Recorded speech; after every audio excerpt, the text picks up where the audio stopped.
2026 సంవత్సరంలో స్వస్తిశ్రీ పరాభవ నామ సంవత్సరంలో ఆ పరమశివుని యొక్క అనుగ్రహం, ఆ బోలాశంకరుని అనుగ్రహంతో 4 రాసులు కోట్లు కొల్లగొట్టబోతున్నారు.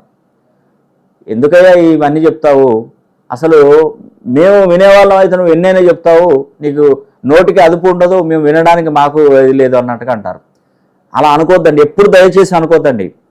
ఒక విధంగా చెప్పాలంటే మన ఫేట్ బాగుండదు ఉంటే ఖచ్చితంగా సంపాదించే తీరుతాం.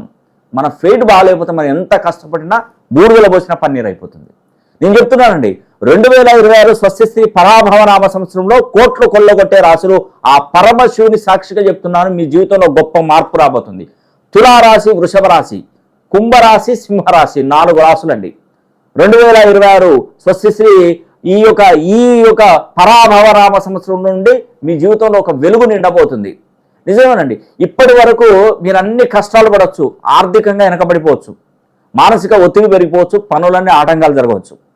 మనిషి అన్నప్పుడు ఖచ్చితంగా ఇవన్నీ జరుగుతాయండి. దాన్ని మనం స్పందించి అయ్యో నా జీవితం ఇలానే ఉంది అని చెప్పవద్దు. ఒక భూతద్దంలో ఒక చీమను చూస్తే అది పెద్ద కూరలు తెరిచి మనల్ని దాడి చేసినట్టుగా, అంటే దాన్ని చూస్తేనే భయం వేస్తుంది. దాన్ని భూతద్దంలో చూస్తే ఆ తెరను తీసేయండి. ఆ కష్టాలు అనేది కూడా అయ్యో నాకు ప్రతిదానికి కష్టం కష్టం కష్టం అని అస్సలు ఎప్పుడు అనుకోద్దండి. ఆ మాట మీ నోట్లో నుంచి రాకూడదండి. ఖచ్చితంగా చెప్తున్నాను. ఈ పరాభవ నామ సంవత్సరంలో విజయకేతనం ఎగిరేవేసే రాశులలో మీ రాశి ఉండాలని ఆ పరమేశ్వరుని కోరుకోండి. ఏం చెప్తున్నాండి, తులా, వృషభ రాశి, కుంభ, సింహరాశుల వారికి మహర్దశ పట్టింది. ఇక నుంచి మీ జీవితం 3 పువ్వులు 6 కాయలుగా విరాశిల్లబోతుంది.